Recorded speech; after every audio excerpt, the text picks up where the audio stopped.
We started building RippleNet with the thesis that crypto liquidity would eventually be able to support robust global payments, large payments. RippleNet was designed so that customers seeing the benefits of our fiat-based network could flip the switch to ODL once the market was mature enough. And this is exactly what's happening. Flip the switch.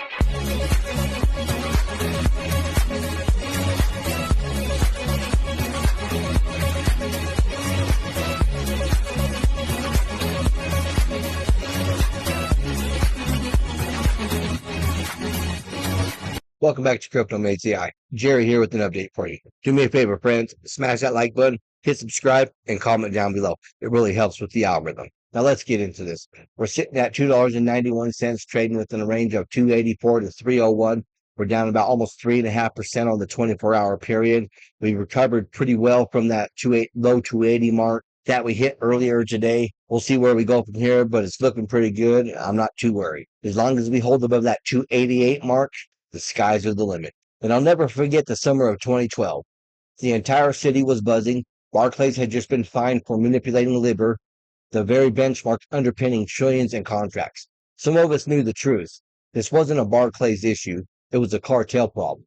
For context, LIBOR wasn't just an interest rate. It was the plumbing of global finance. Mortgages, derivatives, swaps, all priced off of it. And then it collapsed because the Gentlemen's Club of Banks had been submitting false rates for years. Sounds just like the 1% and the people that think they're above the law. I sat in a meeting that week at Canary Wharf. A senior MD told us if the public knew how fragile the interbank system really is, there would be panic. The mood was grim. The old rails weren't just outdated, they were compromised at the core. Around that time, a name started circulating quietly in the innovation circles, OpenCoin. Later renamed Ripple Labs, of course.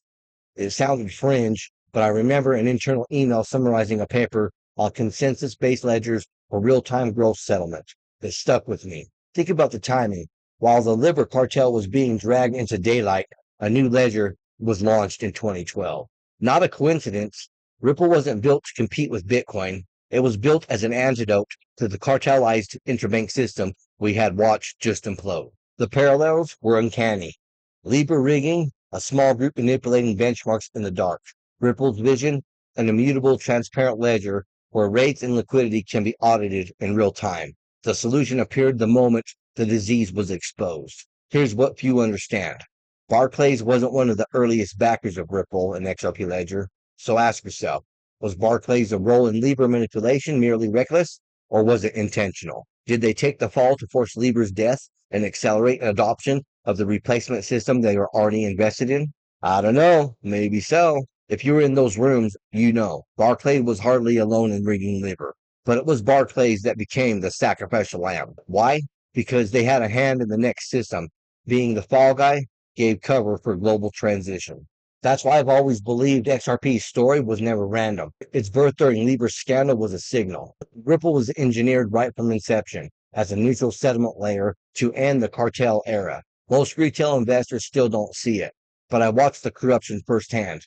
I watched a global benchmark collapse, and I watched Ripple emerge in the same moment, backed quietly by players who knew LIBOR's time was over. That's not coincidence, that's design. And we all know I don't believe in coincidences. And don't worry, I'll share more of what I saw from the inside those rooms in 2012. The timing, the players, and why XRP was always meant to replace the old benchmarks. If you found this information valuable, please comment, share, like, subscribe, and comment down below.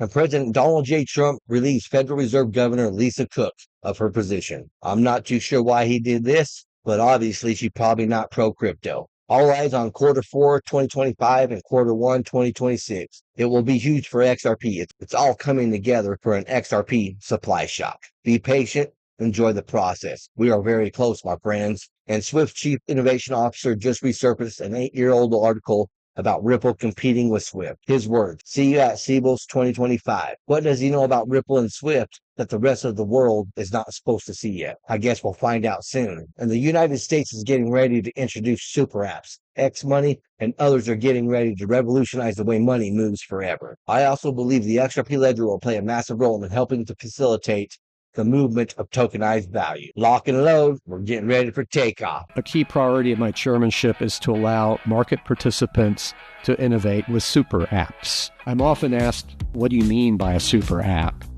Plain and simple, securities intermediaries should be able to offer a broad range of products and services under one roof with a single license.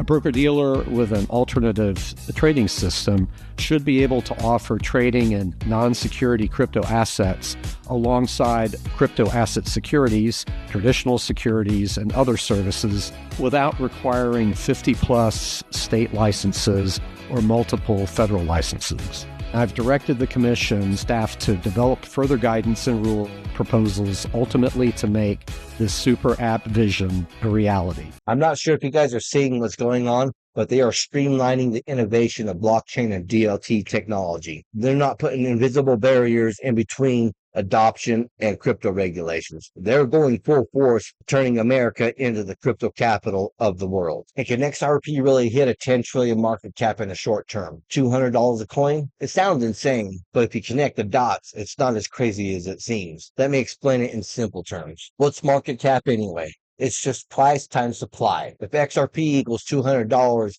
and 55 billion coins exist, that's 10 trillion. For context, gold equals 15 trillion. Apple, 3.5 trillion.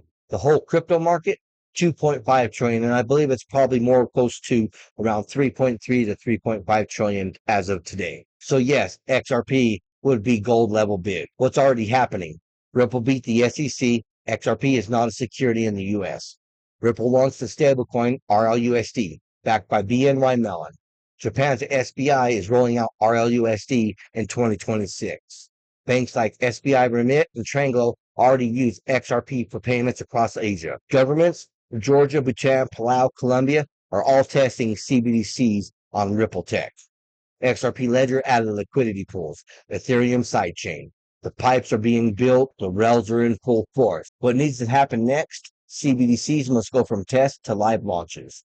Banks must use XRP for big flows, not just remittances, but 100 million plus corporate and FX payment. Liquidity must grow into an ocean so banks can move billions without shaking the price. Stablecoins like RLUSD must spread worldwide. Tokenized assets, 5 trillion plus projected by 2030, must settle through XRPL. Examples to make it simple: imagine Japan's digital yen wants to connect with the UK's digital pound. Instead of waiting days and paying huge fees, they meet in the middle using XRP as a bridge currency. Or picture Samsung paying Apple 500 million for parts. Instead of those old school wires, it settles instantly on XRP. That's the kind of scale we're talking about. Mainstream adoption for DLT and blockchain technology. Why 10 trillion isn't impossible. The FX market, 7.5 trillion moves every day. Gold, 15 trillion. Global stocks, 110 trillion.